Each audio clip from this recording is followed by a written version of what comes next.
একদিন স্বামী বিবেকানন্দ কলকাতার এক বিদ্যালয়ে ভাষণ দিতে গেলেন। সেখানে অনেক ছাত্রছাত্রী বসেছিল তাঁর কথা শুনতে। তিনি নানান বিষয় নিয়ে কথা বললেন, আত্মবিশ্বাস, দেশপ্রেম, সত্যের পথ আর জ্ঞানের গুরুত্ব। হঠাৎ এক ছাত্র হাত তুলে বলল, স্বামীজি, আপনি তো বলেন নিজের চোখে না দেখে কিছু বিশ্বাস করো না।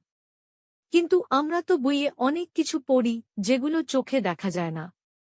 তাহলে আমরা কিভাবে জানব কোনটা সত্য? স্বামীজি মুচকি হেসে বললেন, তুমি খুব ভালো প্রশ্ন করেছ। এসো আমি তোমাদের একটি গল্প বলি। একটি গ্রামে এক বোকা ছেলে ছিল। তার নাম ছিল গোপাল। একদিন সে শহর থেকে ফিরে এসে সবাইকে বলল, আমি শুনেছি নদীর উল্টো দিকে এক রাক্ষস থাকে। সে রাতে আসে আর গায়ে গায়ে ঘুরে বেড়ায়। গ্রামের লোকেরা ভয় পেয়ে গেল। কেউ নদীর কাছে যেত না রাতে। কিন্তু গ্রামের এক বৃদ্ধ জ্ঞানী মানুষ বললেন, আমি নিজের চোখে না দেখে কিছু বিশ্বাস করি না। সেই রাতে তিনি নদীর পাড়ে গেলেন। চাঁদের আলোয় স্পষ্ট দেখা গেল, কোনো রাক্ষস নেই, শুধুই বাতাসে দুলতে থাকা গাছের ছায়া। পরদিন তিনি সবার সামনে এসে বললেন, ভয় আমাদের মনেই বাস করে।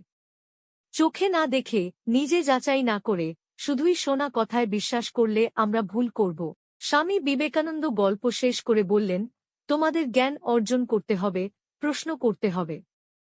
বই পড়ো, শোনো, কিন্তু সব সময় ভাবো, বুঝে নিও, যাচাই করো।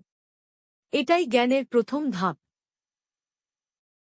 ছাত্রটি মাথা নেড়ে বলল, আমি বুঝেছি স্বামীজি, শুধু বিশ্বাস নয়, জানতে হলে দেখতে ও বুঝতে হবে। স্বামীজি হাসলেন। ঠিক তাই।